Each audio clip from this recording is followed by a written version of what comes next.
Hey everybody, welcome back to the SkyLounge to review some Arsenal action as we win!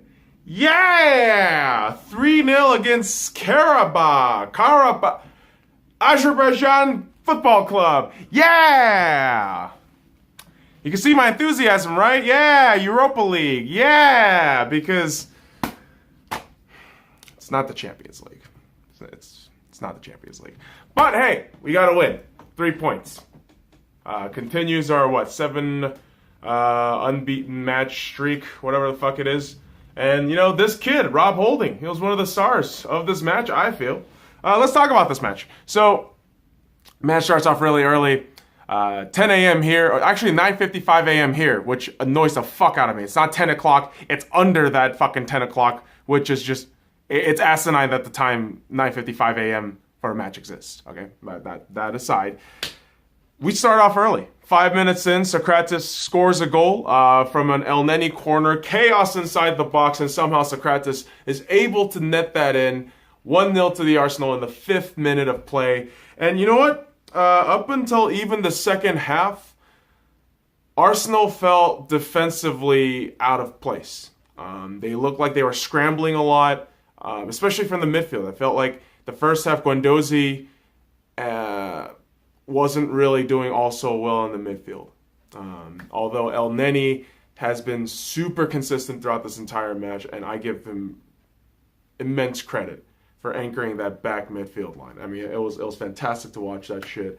And by the second half, we get to the 53rd minute, and there's a breakthrough. And this is the story of the second half: a breakthrough ball from Iwobi, and you get that shit past to Emil Smith-Rowe. Emil Smith-Rowe nets his first senior goal for Arsenal. Congratulations, my boy. Because, I've seen a lot of Arsenal youngsters make their European or their senior debut and score their senior goals through these last 4 or 5 years. So it's been really cool to watch. And Emil Smith-Rowe, I'm excited just because, we got rid of Jack Wilshere for this kid, essentially. Essentially, this kid ousted Jack Wilshere, believe it or not. There was a lot of talks, I feel rumors, and even amongst fans, we kind of had this consensus of, we love Jack Wilshere, he's one of our own, but skill-wise and financially, it just doesn't hold up to keep him. But Emil Smith-Rowe, his ceiling's up there. So I love the fact that he scored a goal like that today. And you know what? Even before the goal, he was attempting all these acrobatics inside the box, and I'm just thinking, my goodness, this kid is special. I hope he keeps developing. And again, I just felt Arsenal was okay on defense. And again, I think it really had to do with that midfield. And until Mesut Ozil came in the 70th or so minute, that midfield seemed stable. Once Ozil was plugged back into that midfield, there was some sort of stability. And I think that has to do a lot with how Emil Smith-Rowe is still very young, and kind of the coordination of how that midfield works. And Ozil is, listen, I don't care how much people slate the guy. He's a midfield general. Okay. And, do you think it's a coincidence that we've started winning since he's gotten here? So, and speaking of Ozil, there's a break from Danny Welbeck, shout out to Danny Welbeck, who has been immense the last month. And he's finally made a call up to England for the international break, so congrats to Danny Welbeck.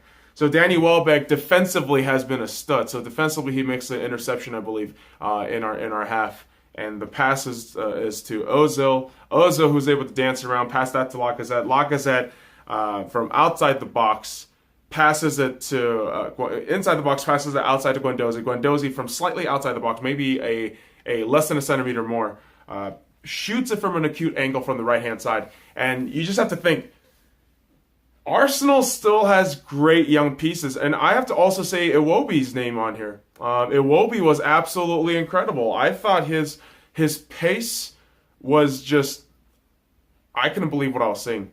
This kid has physically become better. He's become better. He's become a completely different player in my eyes. And you know what? I would argue, right? I would argue, go with the 4-4-2.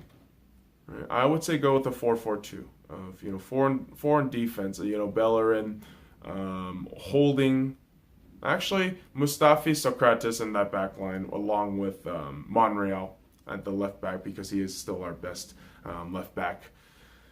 I'd also say put Torreira, and then Ozil.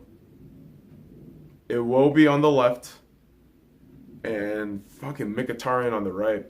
Lacazette and Aubameyang up front.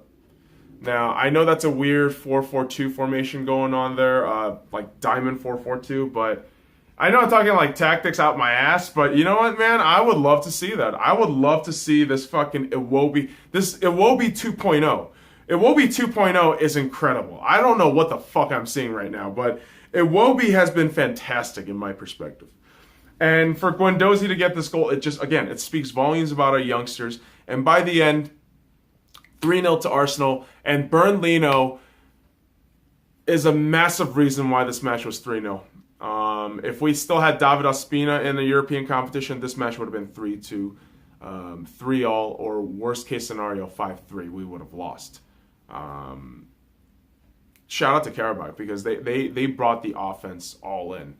And for me to just slate this as a Europa League competition that they're weak. No, these are still football. Like, these are still athletes. These are still men who play football for their career. All right, and for them to just keep asking the question on Arsenal, it was tough. It was tough on the boys. Like, you could see it. It just exhausted them. But Bernd Leno with clutch saves. I mean, he was making some great saves today. So Emery's boys.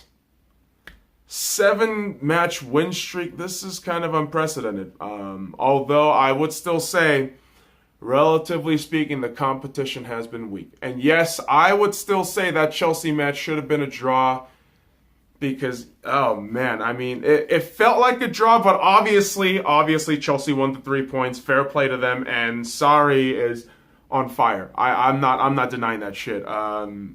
Chelsea's been fantastic, but nothing to take away from them. But I feel Arsenal, since that Chelsea match, has looked really solid. I just want to see, but I do want to see them go against a top, 4 competition. And yes, I know Watford was top 4 until this past weekend, but I would love to see them go against a Liverpool, Tottenham. Obviously, Tottenham will be a great match, North London derby. And again, also Manchester United, just to gauge where we're at. So, a win for Arsenal, 3 points in the Europa League. That's 6 points. I believe we are sitting on top of the table in the Europa League. I'm hoping also on goal differentials too. But we get the win. Hey-o! And so, good shit. Come on, you Gunners. So let me know what you guys think. Follow me at the links in the description below at the SkyLounge. Like, comment, and subscribe for more daily content and shit like this. Now fuck off.